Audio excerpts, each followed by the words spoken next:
Millions of years before humans ever walked the Earth, an entire planet of living machines is being hunted down and devoured by a cosmic god. Its last survivors scatter across the galaxy, hiding a weapon powerful enough to open a door between worlds. Fast forward to 1994. A world that doesn't know giant robots exist is about to get a crash course, and caught in the middle of it is a broke ex-army medic just trying to pay his little brother's medical bills. Two teams of alien robots who've never met are about to be forced together. A con artist Autobot is about to steal the wrong car thief. And a museum intern who nobody takes seriously is about to hold the fate of the planet in her hands. This is the story of how all of them collide. This is Transformers: Rise of the Beasts. The film opens far from Earth, on the lush, jungle-covered planet of Eukaris. Here, an entire ecosystem of robotic creatures thrives: lions, gorillas, birds, rhinos, all living in relative peace under the guidance of a Maximal leader named Optimus Primal.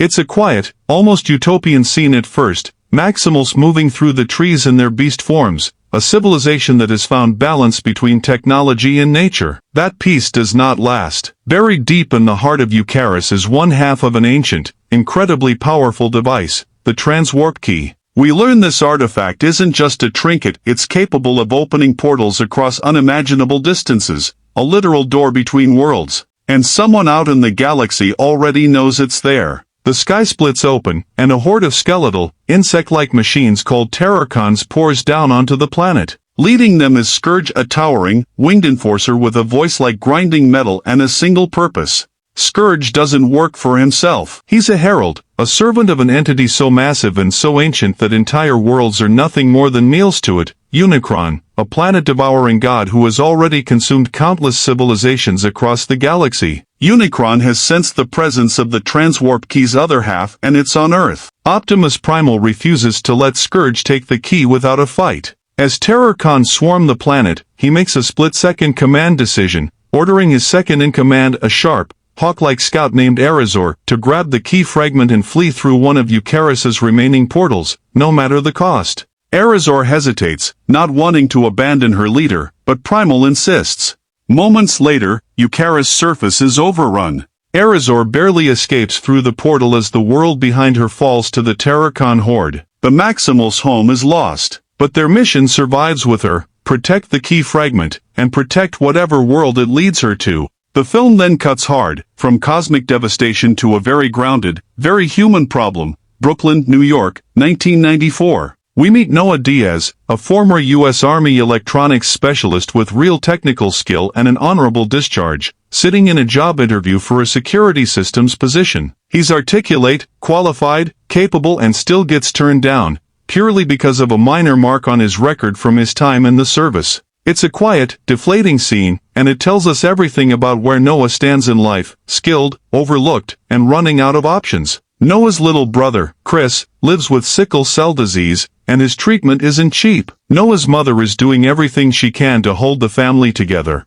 working hard and stretching every dollar, but the medical bills keep climbing faster than the paychecks. An old friend, Reek, reaches out with an offer: steal a flashy, expensive-looking yellow Porsche parked on a Brooklyn street, and split the payout. Noah says no at first, but rent is due, Chris needs his medication, and Reek keeps pushing. Eventually, out of sheer desperation rather than greed, Noah agrees. It's a small, human, understandable mistake, and it's about to blow up his entire understanding of reality, because the car sitting on that curb isn't a car at all. At the American Museum of Natural History in Manhattan, we meet Elena Wallace, a junior researcher who is clearly the smartest person in most rooms she's in, and just as clearly not getting credit for it. Her boss casually takes ownership of her research findings in front of colleagues without a second thought, and Elena has to swallow her frustration and keep working, because she needs the job. Her latest project is a strange stone artifact recently pulled from a shipwreck recovery. It's covered in symbols nobody at the museum can place, not from any known ancient culture in their database.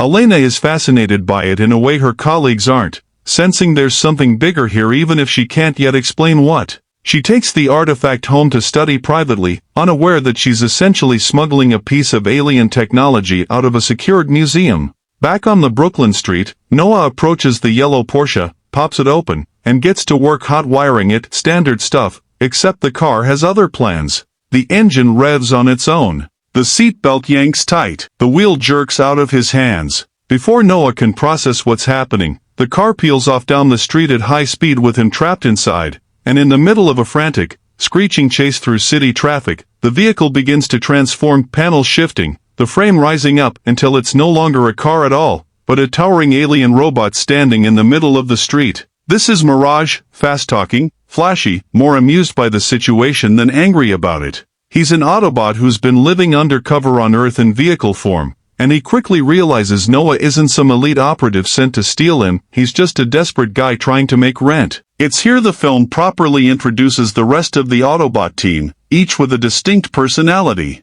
Optimus Prime, the group's noble, battle-worn leader, still carrying the emotional weight of past wars and losses, and still working out how to protect his small crew while stranded on a planet that isn't theirs. Bumblebee, the beloved Yellow Scout, unable to speak through his own vocal processor and instead communicating through snippets of radio broadcasts, but every bit as loyal and expressive as ever. RC, a fast, sharp-edged warrior who doesn't waste time on pleasantries and is always ready to fight first. Wheeljack, an eccentric inventor constantly tinkering with gadgets and providing much of the film's comic relief with his chaotic energy. Optimus Prime is immediately wary of a human being brought into their hideout. Trust with humans hasn't exactly gone well for them before, but Mirage vouches for Noah, insisting he's harmless and might even be useful given his technical background. The Autobots lay out their situation honestly. They're stranded on Earth with limited resources, quietly hoping to either find a way home or find something, or someone, that can help them. He tracks it straight to the Natural History Museum, right to Elena's mysterious stone artifact, which has been reacting oddly ever since she brought it home to study. Mirage, ever the charmer, tracks Elena down and, instead of frightening her off, smooth-talks his way into her trust, pulling her into the Autobots' world the same way he pulled in Noah. Both humans are now fully looped into a reality neither of them signed up for. The Transwarp Key isn't just alien tech, it's a device capable of opening a portal across space, potentially all the way back to Cybertron. For Optimus, exhausted from years of war and stranded far from home, that possibility hits hard. Before the team can fully process it, Airazor arrives, having tracked the second key fragment's energy signature all the way to Earth. She makes contact with the Autobots and delivers an urgent warning. Scourge and his Terrorcons are close behind her, and worse, Unicron himself is now aware Earth exists. If the full key falls into Scourge's hands, it won't just be used to travel, it'll be used to summon a planet-devouring god directly to Earth's doorstep. This forces a difficult choice on Optimus Prime. Use the completed key to try to get his team home, or destroy it outright to make sure Unicron never gets the chance to use it. Airazor pushes back on both options, pleading with the Autobots to help her find the rest of her scattered Maximal comrades first. When Eukaris fell, the surviving Maximals split up and went into hiding, and Airazor believes she knows roughly where. Deep in the jungles of Peru, near ancient ruins connected to the key's true origin and power. It's a lot to ask of a team that barely trusts the stranger. But with Unicron now a very real, very immediate threat, Optimus reluctantly agrees to help track down the Maximals rather than act rashly. Noah, still reeling from the last 24 hours of his life, makes the choice to stay involved instead of walking away, some of it curiosity, some of it the simple fact that he's already too deep to turn back now. Elena, driven by the same hunger to be taken seriously that's defined her whole career, insists on coming along too, refusing to be sidelined the way she constantly is at the museum. With Scourge's forces closing in on New York, the team Autobots, Airazor, Noah, and Elena prepares to leave the city behind for Peru. The team touches down in the dense jungles of Peru, tracking the second key fragment's residual energy toward a set of ancient, overgrown ruins hidden deep in the terrain. It's here the film introduces its second full team of robots, the Maximals, who have spent an unknown stretch of time hiding among the ruins disguised in animal-based alt modes, blending seamlessly into the jungle around them. We meet Optimus Primal properly for the first time since the opening, the imposing, gorilla-form Maximal leader, guarded, exhausted, and deeply suspicious of outsiders after watching his home world get torn apart. Alongside him are Cheetor, a fast, hot-headed cheetah-type Maximal itching to prove himself in a real fight, and Rhinox, a heavy-hitting, level-headed Rhino-type Maximal who serves as Primal's most trusted second. The reunion between Airazor and her fellow Maximals is genuinely emotional. They'd assumed she might not have survived Eukaris' fall at all. But that warmth cools fast the moment Optimus Primal registers exactly who Airazor brought back with her, a rival faction of Cybertronians, and 2 humans. Primal makes his position clear immediately. The key is too dangerous to be handled carelessly, and letting it fall into the wrong hands doesn't just risk Earth, it risks a repeat of what happened to Eukaris, world after world fed to Unicron. Tensions boil over into a near standoff between the 2 leaders, Optimus Prime, trying to reason his way to cooperation, and Optimus Primal, ready to fight rather than gamble his people's safety on strangers.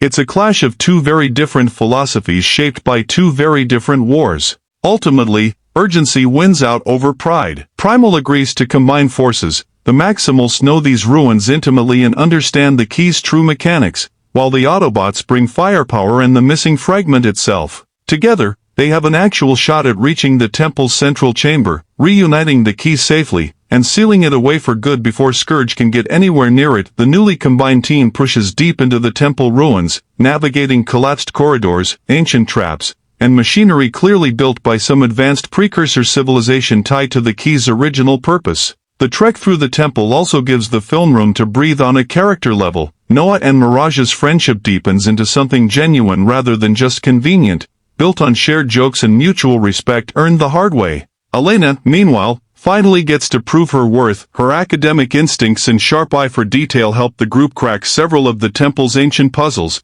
giving her a taste of the recognition she's been denied back home. They reach the temple's central chamber and find the mechanism designed to fuse both halves of the Transwarp Key into one. But just as the team moves to secure it, Scourge and his Terrorcon horde crash through the ruins in a full-scale assault. What follows is loud, chaotic, and brutal, Terrorcons flooding in from every collapsed passage and broken wall, while Scourge himself proves to be a nightmare in melee combat, empowered and corrupted by his direct service to Unicron in a way that makes him hit far harder than any Terrorcon grunt. In the chaos, Airazor makes the ultimate sacrifice, holding the line against Scourge's advancing forces just long enough for the rest of the team to grab the fragments and retreat deeper into the ruins. Her death lands as a genuine gut punch, especially for Optimus Primal, who just got her back after believing she was gone for good, and it drives home exactly what's at stake if this fight is lost. Despite that sacrifice, the mission still ends in disaster. In the confusion of the retreat, Scourge manages to seize the key fragments for himself, tearing them away from the team and escaping the temple with the very thing they fought so hard to protect. With both halves of the Transwarp Key now in his hands, Unicron has exactly what he needs to pinpoint Earth and begin the same process that destroyed Eukaris. There's real anger in the aftermath. Primal is furious that trusting outsiders cost him another member of his already shrinking family. Optimus Prime doesn't try to talk Primal out of his grief. Reeling from the loss at the temple, the team regroups and quickly figures out exactly where Scourge is headed next, back to New York City, to the precise location where Unicron intends to tear open a portal and begin devouring the Earth, the same way he devoured Eukaris.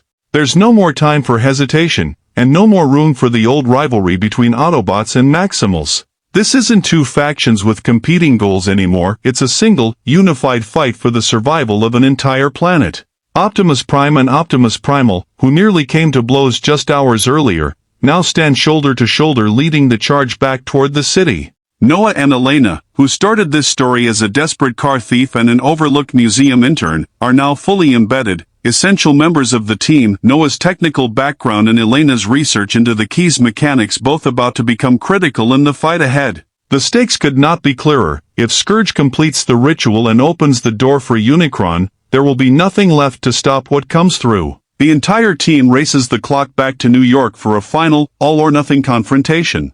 The final battle erupts across the city, splitting into multiple fronts at once. Below the streets, in the tight, claustrophobic subway tunnels of Brooklyn, Mirage and Noah, now a fully trusted fighting pair, hold their own against wave after wave of Terrorcons, their bond from that very first chaotic car chase finally paying off in real, high-stakes combat. Above ground, the combined might of the Autobots and Maximals collides head-on with Scourge's horde in an all-out war for the city streets. Bumblebee, RC, and Wheeljack each get standout moments in the fight, while Optimus Primal unleashes the full force of the Maximals against the Terrorcon swarm. Rhinox anchors the line with brute strength, and Cheetor finally gets the chance to prove himself. He's been chasing since we first met him, moving fast enough to pick off Terrorcons the larger fighters can't reach. At the center of it all is the true climax, stopping Scourge before he can complete the ritual and fully reassemble the Transwarp Key to summon Unicron. Optimus Prime squares off against Scourge directly in a brutal, close-quarters clash between two battle-hardened warriors. At the same time, Noah, now a long way from the guy who couldn't even hotwire a car properly, finds a way to sabotage the key's activation mechanism using nothing but his own engineering knowledge, buying the rest of the team the precious few seconds they need. Elena plays her own crucial role in this final stretch too, using everything she's learned about the key's ancient mechanics to talk the team through exactly how to disrupt the summoning ritual in real time, shouting instructions over the chaos of battle. It's the moment that finally validates every bit of research she's been dismissed for back at the museum. Without her, the team is fighting blind. Scourge is beaten back and forced into retreat, unable to finish activating the key or complete Unicron summoning. The immediate threat to Earth is neutralized. Optimus Prime and Optimus Primal part on far better terms than they started, real mutual respect having been forged in battle rather than words. The Maximals make the decision to stay on Earth alongside the Autobots instead of continuing to search for a new home elsewhere, now bound to their former rivals by shared loss and a shared enemy in Unicron. Noah is welcomed as an ongoing part of the Autobots' world going forward, a striking contrast to the man we met at the start of the film, turned away from a job interview and desperate enough to steal a car. Elena, for her part, finally steps out of the shadow her career had trapped her in, no longer having her work quietly taken credit for by someone else. And that's the complete story of Transformers, Rise of the Beasts, a movie that finally gave this franchise real emotional stakes, two robot factions genuinely worth caring about, and a pair of human leads who actually earn their place in the fight instead of just tagging along for the ride. If you enjoyed this recap, smash that like button, subscribe for more full movie breakdowns every single week, and drop a comment letting me know which Autobot or Maximal was your favorite in this one. Hit that bell so you never miss the next video, and I'll see you in the next recap.